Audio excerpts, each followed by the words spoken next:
Sir வணக்கம் sir. நீங்களும் எவ்வளவு ட்ரை பண்ணிட்டீங்க. எல்லாம் ஒன்றுபட்டு நம்ம இருக்கணும்னு. சசிகலாவும் ஃபர்ஸ்ட் இறங்கி வந்தாங்க. தினகரனும் இறங்கி வந்தாங்க. வேலுமணி, தங்கமணி, எடப்பாடி இவங்க எல்லாம் இந்த ஈகோனால இவங்க வர்றாத அளவுக்கு பண்றாங்க. இது கட்சிக்கு நல்லது கிடையாது. நீங்க சொன்ன மாதிரி இந்த வாட்டி ஜெயிக்கிறதுங்கிறது 100%ல 90% நமக்கு லாஸ் தான் வரும்.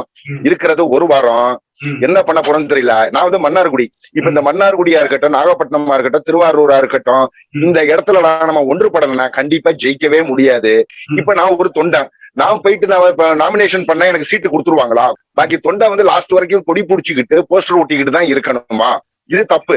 நான் என்ன சொல்றேன், பழசெல்லாம் மறந்துருங்க. இருக்கிறது 10 நாள். யாரு பெரியவங்க யாரு சின்னவங்கிறதெல்லாம் நம்ம பொதுக்குழு நம்ம கூட்டி எலெக்ஷன் வச்சு நம்ம அப்புறம் பாத்துக்கலாம். இப்ப நம்ம டிஎம்கே எதிர்த்து பிஜேபி கூட்டு இல்லாம இருந்தா நம்ம 100% ஜெயிக்க முடியும்.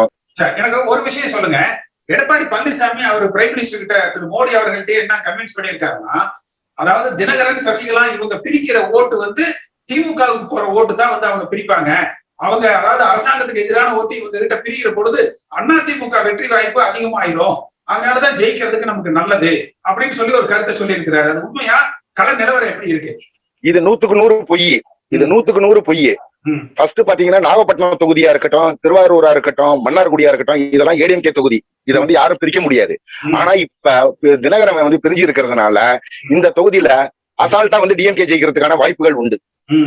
ஏன்னா ஏடிஎம்கே ஓட்டு பிளஸ் தினகரன் ஓட்டு இது ரெண்டும் ஒன்னா சேர்ந்ததுன்னா கிட்டத்தட்ட ஒரு 8000 10,000 ஓட்டுக்கு மேல நம்ம வாங்கலாம். ஆனா பிரிஞ்சிருந்தோம்னா இப்ப டிஆர்பி ராஜா தான் இங்க நிக்க போறாரு. அவர் கன்ஃபார்மா ஜெயிப்பாரு. ரெண்டு பேரும் நம்ம ஒன்னா சேர்ந்தோம்னா டிஆர்பி ராஜா தோக்குறதுக்கான வாய்ப்புகள் உண்டு. அதே மாதிரி நாகப்பட்டினம் தொகுதியெல்லாம் பாத்தீங்கன்னா தலைவர் அங்க நின்ன கைய தலைவர் அப்படி காமிச்சாவே ஓட்டு அப்படி விடுவோம். ஆனா இப்ப பிரிஞ்சு இருக்கிறதுனால கண்டிப்பா சார் 90% கிட்டத்தட்ட ஒரு 70 தொகுதி 60 தொகுதி அவுட் ஆகிரும். மெஜாரிட்டி நம்ம வர முடியாது. எதிர்கட்சிங்கிற அந்தஸ்து தான் நமக்கு கிடைக்கும். இருக்கிறதுன்னு ஒரு வாரம் எல்லாருமே இந்த ஈகோவை விட்டுட்டு பொறுமையா இருக்கணும். தயவு செஞ்சு எல்லாருக்குமே நீங்க கொஞ்சம் நடுநிலையா இருந்து பேசுங்க. ரெண்டு சைடும் பேசுங்க.